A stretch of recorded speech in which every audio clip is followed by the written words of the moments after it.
Question time alla Camera dei Deputati con il Ministro Mara Carfagna sui fondi da programmare relativamente alla risorsa del PNNR destinate allo sviluppo e ripresa del Sud. Il Ministro ha risposto a una interrogazione parlamentare dell'onorevole Giusy Bartolozzi di Forza Italia. Presidente Mandelli, Ministro Carfagna, era il 19 maggio 2020, il mio question time al Ministro Provenzano e il suo predecessore per avere informazioni sul rispetto della clausola del 34%.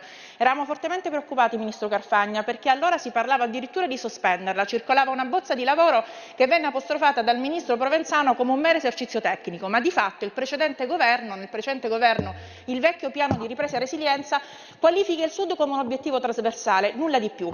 Nuova maggioranza, nuovo governo, lei al Ministero da 2 mesi, operazione trasparenza capitolo Sud, quel 34% che diventa 40%.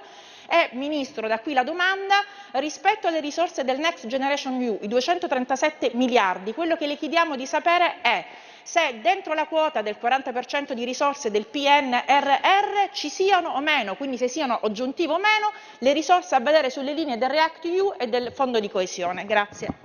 Grazie onorevole Bartolozzi. La Ministra per il Sud e la coesione territoriale, Maria Rosaria Carfagna, ha la facoltà di rispondere. A lei, signor Ministro. Grazie Presidente, grazie onorevole Bartolozzi. Il quesito posto da lei e dagli onorevoli interroganti mi consente di chiarire dinanzi al Parlamento quali strumenti consideriamo parte della strategia di ripresa dei prossimi anni, quale sia la loro entità e quale il peso assorbito territorialmente dal Mezzogiorno.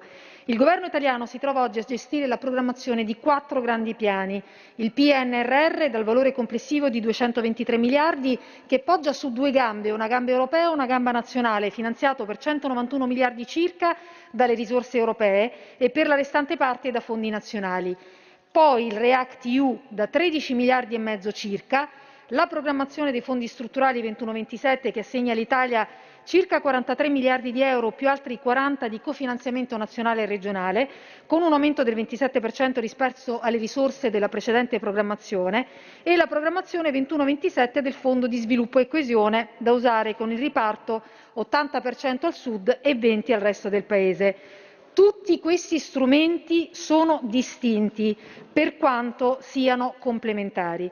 La percentuale del 40% di risorse del PNRR che grazie al lavoro di ricognizione, difesa e nuova progettazione realizzata dal Governo è destinata al Mezzogiorno non comprende il programma REACT-EU, ma solo i 223 miliardi.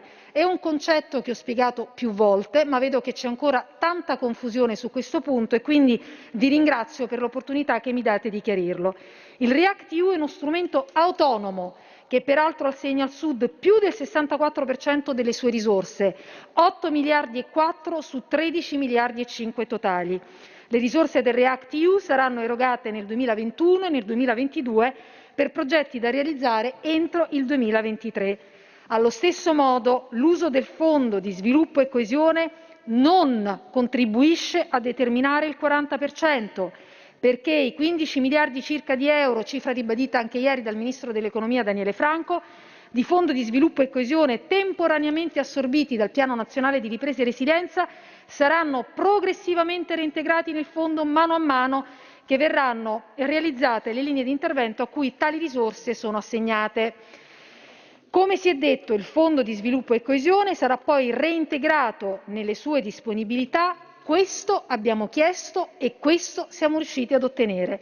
Una volta reintegrate, le risorse potranno poi essere pienamente destinate al loro scopo originale, e cioè la coesione territoriale e la riduzione dei divari sociali ed economici del nostro Paese.